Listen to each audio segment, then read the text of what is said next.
हमको जब ये बताया गया कि ये ऐसा एक विवाह अंबानी परिवार के द्वारा किया जा रहा है जिसमें लंबे समय तक कई कार्यक्रम आयोजित किए जा रहे हैं, लेकिन किसी एक दिन भी एक बोतल शराब नहीं परोसी जा रही।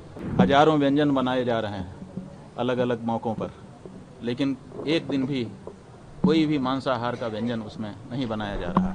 इतना ही नहीं, बहुत सारी जो धार्मिक विधियां हैं उनका यथावत अनुपालन किया जा रहा है। इस तरह से भारतीय संस्कृति का अनुसरण करते हुए ये विवाह किया जा रहा है। तो हम लोगों ने समझा कि ऐसे कार्य को अपना आशीर्वाद देना चाहिए। अंबानी परिवार ने अपने बेटे का विवाह किया। हमारे यहाँ ये माना जाता है कि महाजनों के रास्ते पर ये समाज चलता है। महाजनों ये न गतः सपंथाः। ये भी कहा गया है यद्यदाचरति श्रेष्ठः तत्तदेवेतरो जनः सहयत प्रमाणम कुरुते लोकस्तदनुवर्तते। जैसा विशिष्ट जन कर देते हैं, आम लोग भी उसी का अनुकरण करते हैं। तो हमको जब ये बताया गया कि ये ऐसा एक विवाह अंबानी परिवार के द्वारा किया जा रहा है जिसमें लंबे समय तक कई कार्यक्रम आयोजित किए जा रहे हैं, लेकिन किसी एक दिन भी एक बोतल शराब नहीं परोसी जा रही।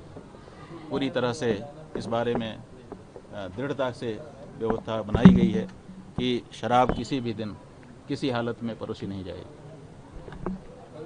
हजारों व्यंजन बनाए जा रहे हैं अलग अलग मौक़ों पर, लेकिन एक दिन भी कोई भी मांसाहार का व्यंजन उसमें नहीं बनाया जा रहा। इतना ही नहीं, बहुत सारी जो धार्मिक विधियां हैं उनका यथावत अनुपालन किया जा रहा है। और आशीर्वाद गोष्ठी में पहले भगवान की पूजा करके उनसे आशीर्वाद लिया जा रहा है, फिर गुरुजनों से आशीर्वाद लिया जा रहा है, फिर श्रेष्ठ पुरुषों से आशीर्वाद लिया जा रहा है। इस तरह से भारतीय संस्कृति का अनुसरण करते हुए ये विवाह किया जा रहा है। तो हम लोगों ने समझा कि ऐसे कार्य को अपना आशीर्वाद देना चाहिए, जिससे हमारे देश में अब क्या हो गया है हम जानते हैं। हम तो बड़े लोगों में भी जाते हैं और सामान्य लोगों में भी जाते हैं, गरीब से गरीब घर में भी जाते हैं। हमको पता है आज परिस्थिति ये है कि विवाह का आयोजन करने पर बाराती ही नहीं आते, कह देते हैं कि हमारे लिए क्या व्यवस्था है, अमुक चीज़ की व्यवस्था है कि नहीं।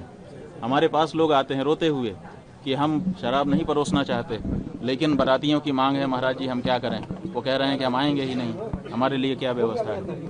और अगर व्यवस्था ना करो तो वापस नाराज होकर चले जाते हैं। तो जहाँ देश में ऐसी परिस्थिति बन गई हो कि कोई भी उत्सव बिना शराब के न तो शुरू होता हो न तो पूरा होता हो, वहाँ पर इतना बड़ा आयोजन एक व्यक्ति ने करके दिखा दिया जिसमें शराब नहीं परोसी, जिसमें मांसाहार नहीं परोसा।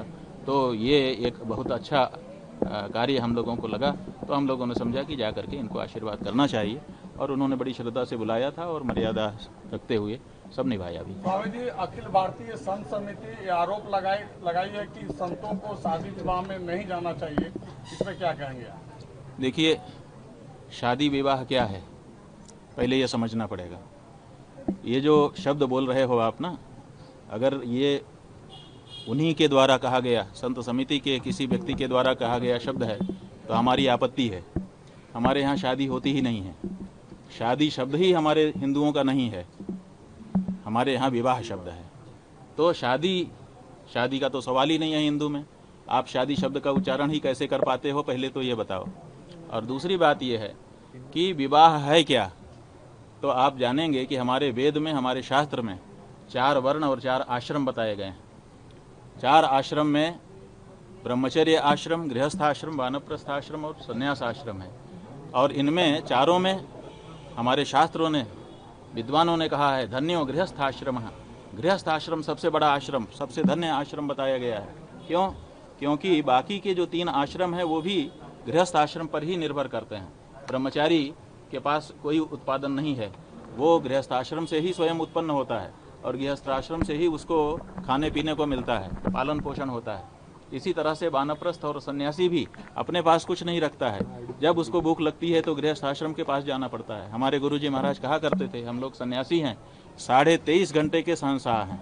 तो हम लोग उनसे पूछते थे कि 23.5 घंटे के शहंशाह, आधे घंटे? बोले आधे घंटे तो हम भिखारी हैं।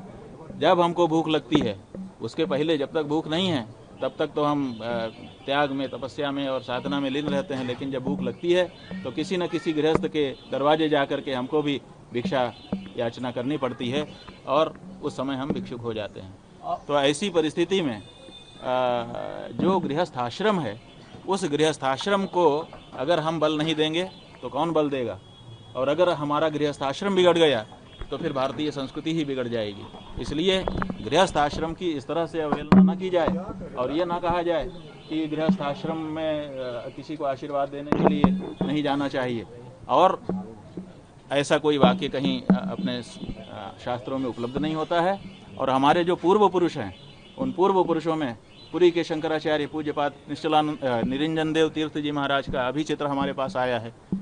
इनके पास किसी भक्त ने भेजा है, उसके विवाह में स्वयं वो गए थे।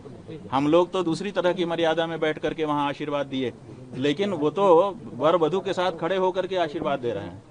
तो इसका मतलब पुरी के पूर्व शंकराचार्य निरंजन देव तीर्थ जी महाराज, जिनको बहुत बड़ा धर्मशास्त्र का ज्ञाता माना जाता था और अपने समय में वो शंकराचार्यों में सबसे अधिक मुखर रहते थे और धर्म की बात करते थे, वो स्वयं गए हैं। धर्म सम्राट स्वामी करपात्री जी महाराज के बारे में अनेक लोगों ने बताया कि वो हमारे विवाह में आकर के हमको आशीर्वाद दिए थे। स्वयं इस समय दूसरे जो शंकराचार्य हैं, पुरी के शंकराचार्य जी महाराज, उनके बारे में लोगों ने बताया, फोटो भेजा हमारे पास कि वो हमारे विवाह में आकर के हमको आशीर्वाद दे करके गए हैं। तो ये जो हमारे पूर्व पुरुष हैं, पूजनीय पुरुष हैं, ये विवाह में जा करके और आशीर्वाद देते रहे हैं। क्यों देते रहे हैं? क्योंकि ये जानते हैं कि गृहस्थ आश्रम अगर बिगड़ गया तो सारे आश्रम बिगड़ जाएंगे। इसलिए गृहस्थ आश्रम को बनाए रखना चाहिए। ये जो परिवार नाम की संस्था है, ये गृहस्थ आश्रम से आरंभ होती है और ये भी बहुत पवित्र आश्रम है, धन्य है। ऐसे में इसकी सुरक्षा करना किसी भी धर्माचार्य का दायित्व है। अगर हमारे यहाँ विवाह की संस्था समाप्त हो गई, अगर गृहस्थ आश्रम समाप्त हो गया, तो फिर वर्णाश्रम धर्म रह नहीं पाएगा।